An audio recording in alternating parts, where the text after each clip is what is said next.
Hello all, this is Queenie Liam and welcome back to my channel. This video will be about my 1 year and 9 month Microlocs update. I'm also going to be reviewing copper hair paint wax, so I'm pretty excited to do that.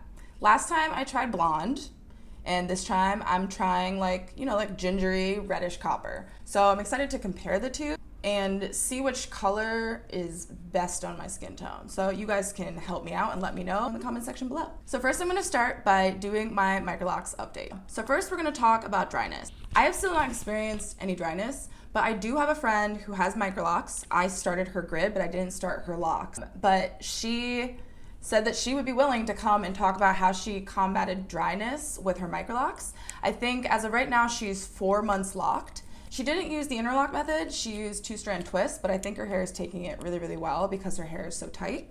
So if you guys are interested in having her on my channel and hearing her thoughts about Microlocs, maybe why she locked her hair and how she's combating dryness, let me know in the comment section below. Now I'm gonna talk about the locks in the front versus the locks in the back.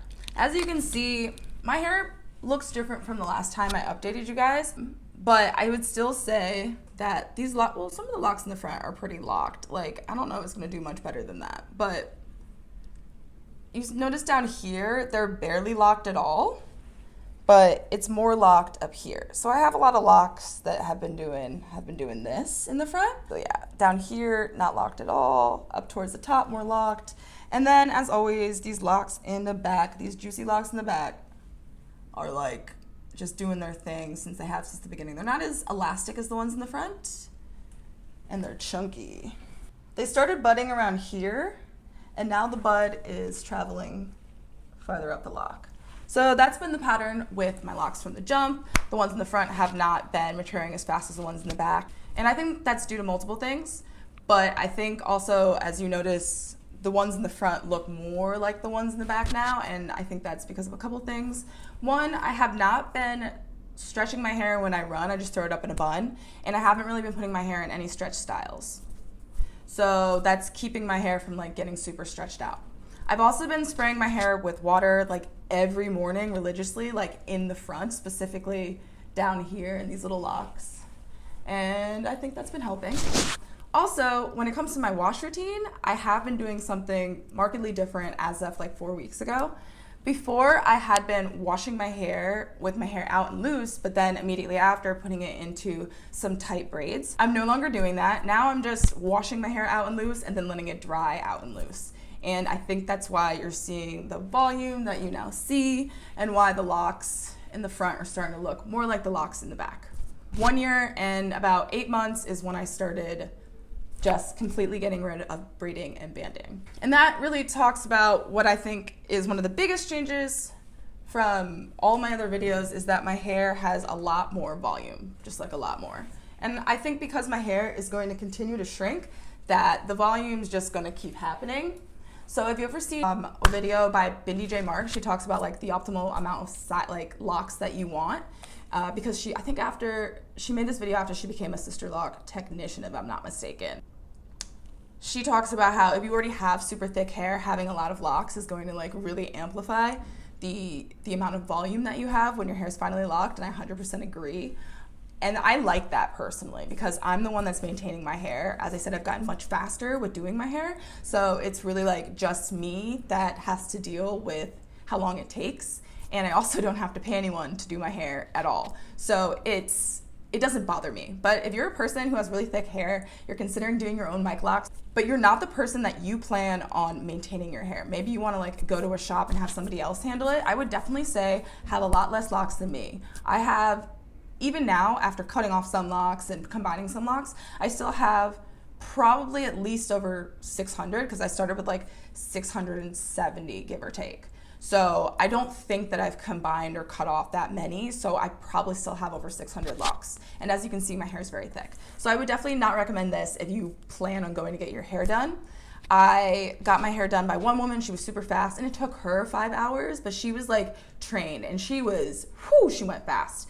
I also went to one woman at the same hair shop in Brooklyn, and she was not ready to do my hair at all. She was moving around to different places on my head rather than just like going in straight lines. She actually put a knot in one of my locks, which was horrible, and it was up front. And then I was wondering, why did she like go to the front and then just all of a sudden stop and then go to the rest of my head? And it turned out it's because she put a knot in the front of my head, and it wasn't good. So yeah, that was the time that I decided that I was going to maintain my hair 100% on my own, and I'm pretty glad that I did that, because if anyone's going to make a mistake on my head, let it not be another person, because I don't need to have strife with anyone else. So there you go. Okay, so now we're going to talk about lint. Do I have any? What do you guys think? I would say no. No, I don't have any. That's because from the jump, I was very serious about making sure that I don't get lint, which I've seen a lot of videos where people have problems with lint, whether that's because of a sweater or a pillowcase or the towel they're using.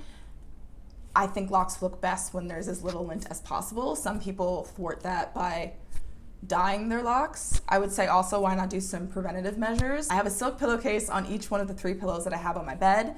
If you are interested in a silk pillowcase, link in the description box below. I swear by them. I love them so much, and that is why I just literally sleep with my hair out loose just like this, and I don't have any lint. Also, I would say avoid sweaters that you ever think at all could have any lint in your hair. Just stop wearing them. Maybe give them away, I don't know. Yeah, don't, just like, don't be laying on a whole bunch of stuff that could get in your locks, because you really don't want that. And then I have used the she towel, which I've used the she towel as the thing that I dried my hair before I think I even finished my install of my Microlocs. So I would definitely say, if you are interested in like something that I believe is a good investment for your locks and will help you avoid lint, definitely consider investing in the she towel. My link is in the description box below. Let me know what you guys think if you bought it. So as I already said, I don't really experience dryness, so I have not really used any moisturizer besides water. I don't use anything but water, really. So someone put this out there in the comment section of one of my videos. If you're using aloe vera gel to retighten your hair, are you using a moisturizer to maintain your locks? Let me know what you guys think in the comment section below. I personally do not feel like I am using a moisturizer to maintain my locks, because I will not put it in my hair like over the 6 weeks between reties, just when I'm retightening my hair to kind of pull the hair into the lock. As of yet, I haven't noticed anything like bad about my locks, no added like lint or anything. So let me know what you guys think about that in the comment section below. Okay, so I've said this in a video, but I might not have put it in the final cut of my video. Let me be your guinea pig. So what I mean by that is that I'm gonna try some stuff out, and if it doesn't work out for my locks, or it does something to my locks, or damages my locks, I'm gonna show you guys like the real results of it. So I think that if you are considering maybe like combining your locks or cutting off some locks to combine the hair that like is at the root, don't do what I did. Don't do that. Instead, I would say like, I wish instead of like cutting off the hairs that I had just 2-strand twisted them. And I did it because I wanted to like cut the base and like distribute some of the hair at the base to the other locks. But I don't like what it's doing to the locks. So this is just a really small example. There are more. But like you'll see that the hair that I pulled into it just hangs out, and this is a very like small example of it, but it will happen with other locks that I have. And I think that's because I like cut off one of the locks near it and then tried to split the hair so I could put it in both sides.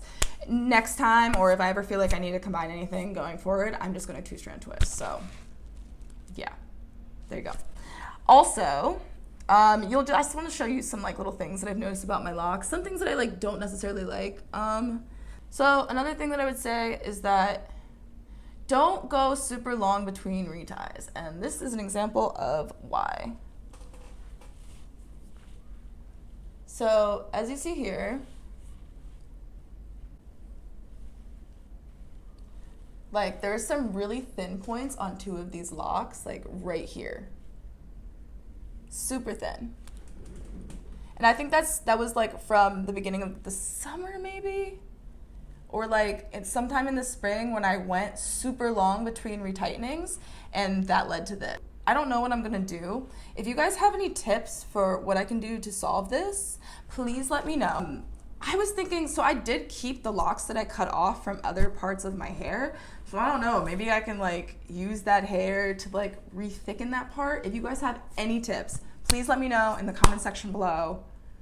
I know a lot of you are actually like do hair and do locks, so I would love any tips that you guys have, and then maybe I can share them with the rest of my community. So thank you so much. Okay, so now I'm going to do my 360 with my freshly retightened natural hair. Here we go.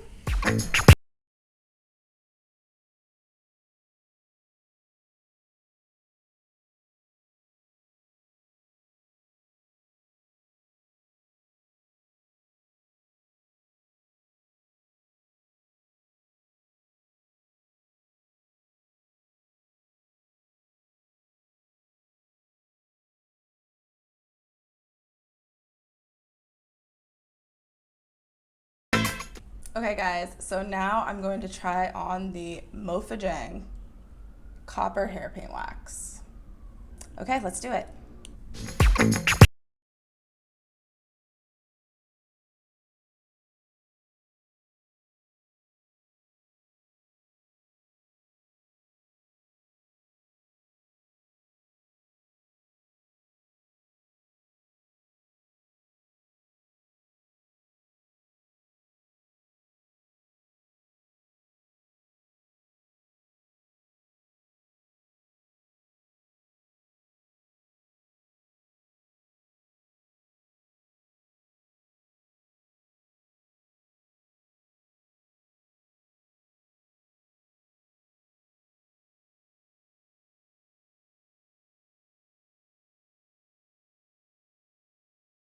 Okay everyone, so this is the results. What do you guys think? I don't put it in the deep parts of my hair because I don't have enough for that and it's not necessary. But I would say in terms of my expectations for the color of what this was going to be, I did not think it was going to turn out as light as this. I thought it was going to be more orange and less shiny metallic-y thing going on. I personally think this might actually be a better color for me than the blonde was. I feel like the blonde kind of washed me out, but this gives a little bit of warmth. What do you guys think? Let me know in the comment section below. Do you like this color better, or do you like the blonde that I did in, I think it was my 11-month update? I think overall I really like how it turned out. But yeah, let me know what you guys think of this video in the comment section below. If you like this video, of course, like below. And if you want to see more videos about my Microloc journey, and if you're also interested maybe in like my PA school journey, definitely make sure to subscribe and click that notification bell so that you can see updates as soon as they're uploaded. Thank you.